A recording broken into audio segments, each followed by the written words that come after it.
Bonsoir à tous, bienvenue dans le 19h à la une ce soir. Les bonnes performances du secteur touristique, nouvelle escale de notre rétrospective des événements marquants de 2019, une embellie qui doit beaucoup au fort accompagnement du transport aérien comme catalyseur de ce secteur stratégique. On en fait le point dans un instant.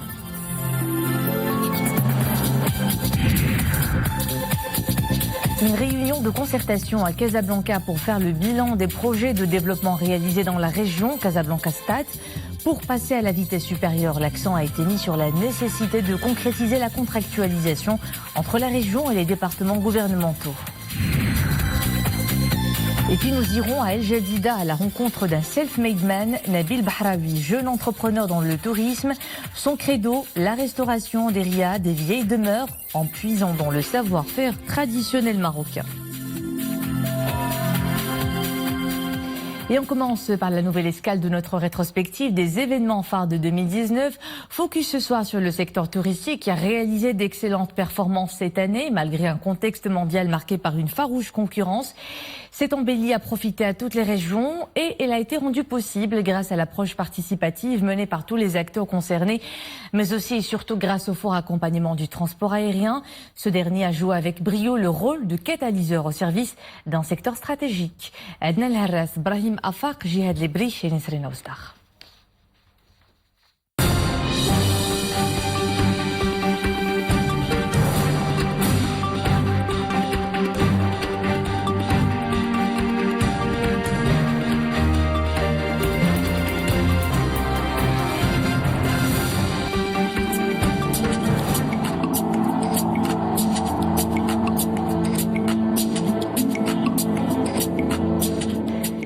D'une ville à une autre, le Maroc offre aux amateurs de voyage et de découverte des séjours de rêve. Des plages paradisiaques, des oasis et des dunes époustouflantes, des montagnes majestueuses où il fait bon se ressourcer et des monuments historiques qui défient l'usure du temps et qui racontent le plus fidèlement possible l'histoire d'une civilisation riche et millénaire. Difficile de résister à l'appel d'une si imposante beauté. Chaque année, ils sont donc des millions à se déplacer au Maroc pour découvrir ou redécouvrir son charme et sa culture. Pour promouvoir ce secteur vital, le Maroc compte sur tous ses atouts, mais pas que. Il mise aussi sur l'aérien. Toute une stratégie a été déclinée dans ce sens. Il faut dire que l'année qui est sur le point de s'achever a été celle des bonnes performances et des grandes réalisations.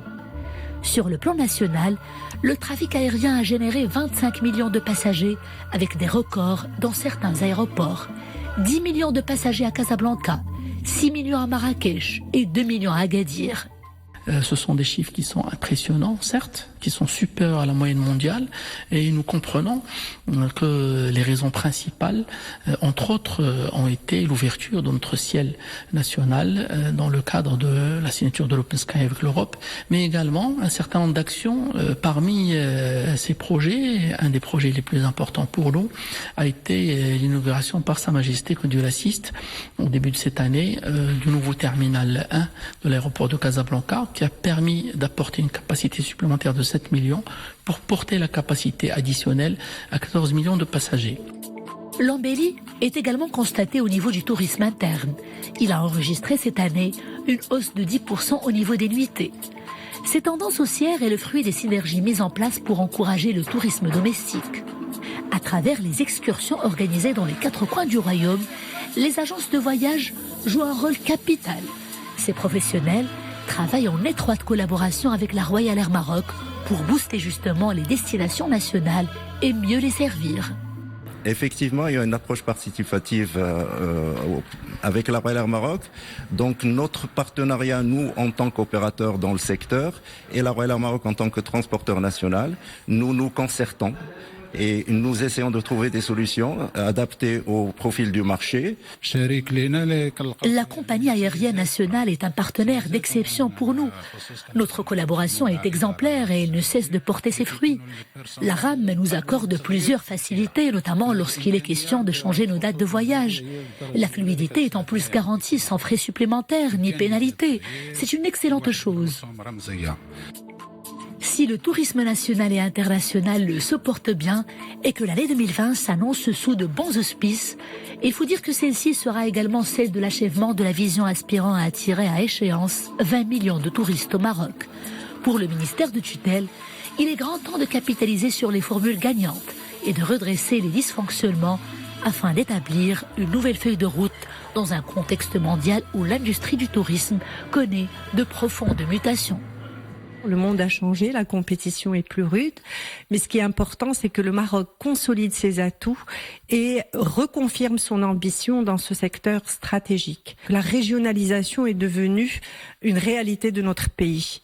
Et donc ce qui compte, c'est que les régions vont, avec tous leurs atouts, leurs potentialités, leurs richesses, puisqu'on peut développer du tourisme balnéaire, culturel, mais également rural, ce qui est une priorité pour nous, ces régions vont être un acteur majeur dans la discussion pour venir avec une nouvelle feuille de route et une belle ambition, Inch'Allah, pour le secteur du tourisme.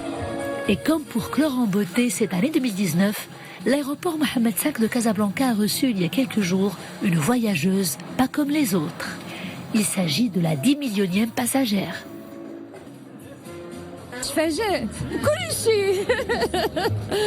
J'ai été agréablement surprise par ce bel accueil. Ça m'a fait vraiment plaisir. Le vol Miami-Casablanca s'est déroulé dans de parfaites conditions. L'aérien, véritable fer de lance de ce secteur clé. En plus des enjeux pour le tourisme international, les ailes du Maroc s'engagent à jouer un rôle majeur dans la régionalisation avancée et le désenclavement aérien. Le transporteur national assure 28 routes aériennes domestiques, plus de 40 000 sièges et plus de 300 vols par semaine sur 17 villes connectées.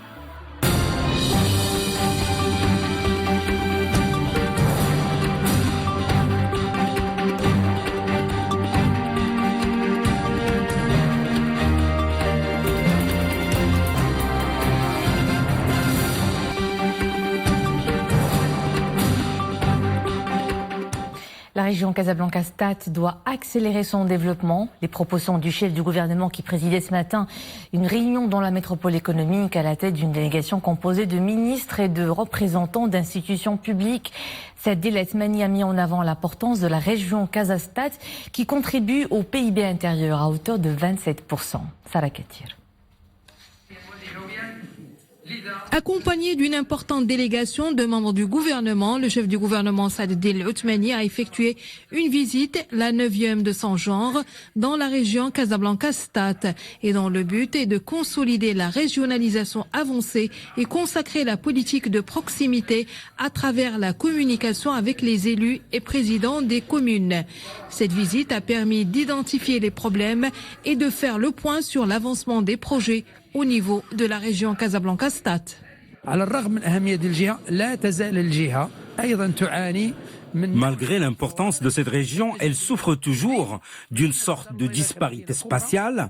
Ici, nous essayons d'établir un inventaire des projets, des chantiers qui stagnent ou qui nécessitent une intervention directe de notre part auprès de secteurs, que ce soit gouvernementaux ou d'établissements publics ou autres, pour accélérer la concrétisation des projets. Nous sommes également à l'écoute des élus et des acteurs de la région, en vue de savoir comment est-ce qu'on peut intervenir ou répondre à leurs attentes et à leurs besoins à l'avenir. Avec plus de 7 millions d'habitants, la région de Casablanca-Stade représente un pôle économique et un centre d'affaires.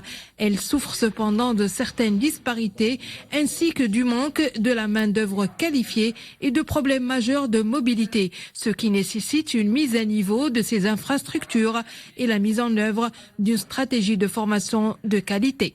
Atteindre 4 objectifs. La synergie et l'efficacité des politiques publiques, l'atteinte d'un meilleur équilibre territorial et social dans le sens d'une réduction des disparités, un véritable levier de valorisation des potentialités et de ressources pour un développement effectif économique, social, environnemental, et évidemment aussi d'une véritable implémentation de la déconcentration comme levier et comme condition du succès de ce chantier. Région à fort potentiel économique, la région Casablanca-Stade concentre plus de 20% de la population marocaine et pèse plus de 25% du PIB. Elle connaît aussi une dynamique industrielle, mais fait aussi face à plusieurs défis, d'où cette visite qui aidera à la réalisation des projets en suspens et aussi à une meilleure conception des projets de développement. Immersion au cœur de la salle de commandement et de coordination, centre névralgique de la préfecture de police de Fès. Cette structure de sécurité dotée d'applications avancées de surveillance par caméra abrite des équipes chargées de recevoir les demandes de secours des citoyens via la ligne téléphonique 19, un service de proximité qui s'active en coordination avec les patrouilles mobiles déployées sur le terrain pour des interventions efficaces sur la voie publique. Mrim Messi. Cet appel à l'aide n'en est qu'un parmi tant d'autres reçus et traités au quotidien par ces agents. C'est au cœur de la salle de commandement et de coordination de la préfecture de police de Fès qu'il s'attelle à un véritable travail de fourmi, doté d'installations ultramodernes dans des écrans high-tech, des appareils de réception, de positionnement GPS et de contrôle par caméra mobile. La salle de commandement permet un traitement rapide des plaintes et donc des délais d'intervention réduits. La salle de commandement œuvre avec célérité en interaction avec les patrouilles mobiles. Ici, nous recevons des appels via la ligne téléphonique gratuite 19. Il s'agit pour la plupart du temps de réclamations de citoyens en détresse. Aussitôt alertés, la brigade la plus proche est dépêchée sur le lieu de l'incident dans les 5 minutes qui suivent l'appel au secours.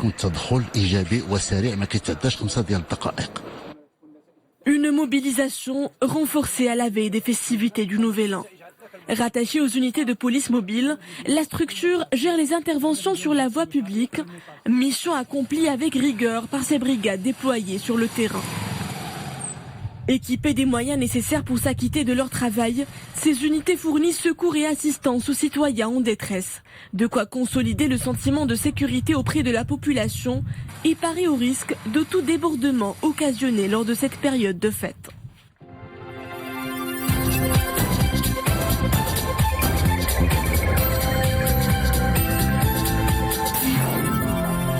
À l'international, l'Irak d'abord, où des tirs de roquettes ont pour la première fois fait un mort dans les rangs américains, faisant redouter plus de tensions dans un pays déjà plongé dans sa plus grave crise politique et sociale depuis des décennies. Les États-Unis avaient récemment promis une réponse ferme face à la multiplication des attaques visant leurs intérêts en Irak. Hier soir, 30 roquettes se sont abattues sur une base américaine à Kirkouk, région pétrolière au nord de Bagdad. Un samedi meurtrier en Somalie, toujours en proie à de sanglantes violences. Un attentat à la voiture piégée a fait au moins 76 morts et des dizaines de blessés dans un quartier animé de Mogadiscio. C'est l'une des attaques les plus meurtrières à frapper la capitale somalienne, régulièrement ciblée par une insurrection islamiste du mouvement Shebab. L'explosion s'est produite dans une zone où la circulation est très dense en raison d'un poste de sécurité et d'un centre des impôts. Et la situation n'est pas mieux en Afghanistan où 10 soldats afghans ont été tués dans une attaque des talibans contre une base militaire dans la province septentrionale de Helmand. Les assaillants ont creusé un tunnel sous la base située dans le district de Sanjan, puis l'ont fait sauter avant de lancer un assaut. Cette attaque intervient au moment où les États-Unis et les talibans n'ont toujours pas repris leur pourparlers sur un projet de retrait des forces américaines qui prévoit à minima une réduction de la violence.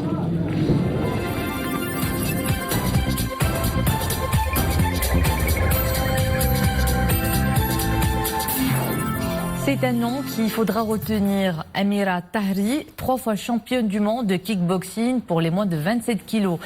La fille prodige est âgée d'à peine 9 ans et elle vient tout juste d'être élue jeune talent de 2019 aux Pays-Bas où elle réside avec sa famille. Pas plus tard qu'hier soir, elle est rentrée au Maroc, à l'aéroport Oujda Angad. Celle qui a levé très haut le drapeau marocain a été accueillie comme il se doit. Regardez ces images de Rachid Lassabi.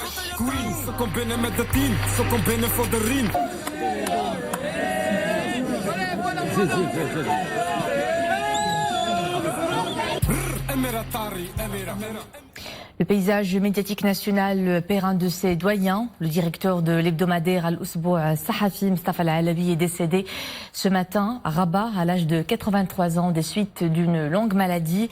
Natif de Fès, le défunt a travaillé pendant de longues années dans le domaine du journalisme où il a côtoyé plusieurs générations. Adieu nous sommes et à lui nous retournons.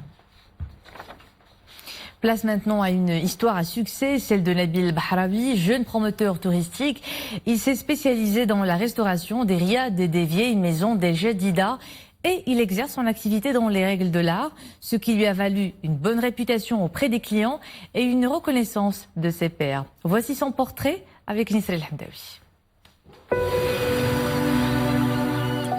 L'ancienne Mazagan, sa ville natale. Son petit paradis sur terre dont il s'enorgueillit à coups de projets touristiques qui font la part belle à la singularité de l'art de vivre à El Jadida. Nabil Bahraoui s'investit corps et âme dans la promotion de cette cité au passé historique très riche.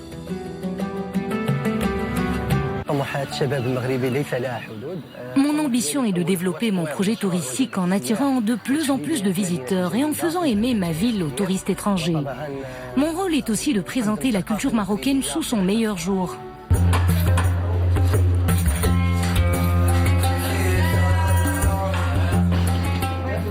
Et voici ce que propose Nabil Bahraoui comme produit touristique.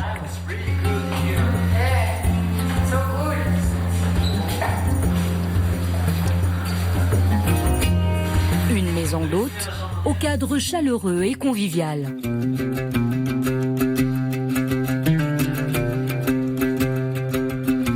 Ici, le visiteur se sent bien, comme s'il était avec les siens. Le service fleure bon, l'hospitalité bien de chez nous. Notre méthode de travail est spontanée. Nous accueillons nos hôtes comme le veut la tradition, comme s'ils étaient des membres de notre famille. Ma mère ne connaît pas les langues étrangères, mais elle communique quand même avec eux à travers les plats qu'elle leur prépare et son accueil chaleureux. Elle le fait bien, car tout passe par le cœur.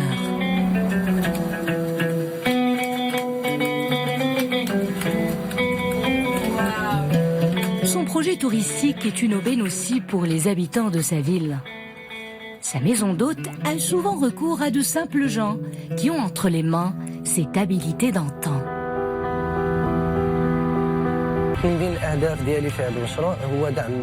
Parmi nos objectifs, soutenir les jeunes du quartier portugais à travers la création d'opportunités d'emploi. Nous faisons appel au service de nos jeunes menuisiers, forgerons, carreleurs, plâtriers. Nous embauchons également les femmes au foyer, confectionneuses de gâteaux traditionnels, mais aussi des tisseuses qui réalisent de sublimes tapis et bien d'autres petits objets de décoration. Tout le monde sort gagnant de ce projet touristique.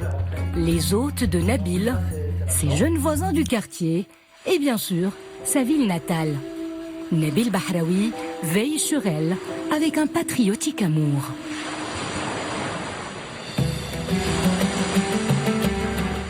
Et c'est la fin de cette édition. Merci à vous de nous suivre. À 21h, c'est Qaïs Mohsin que vous retrouvez et demain à 19h, Nisrine Ofzdar. À bientôt.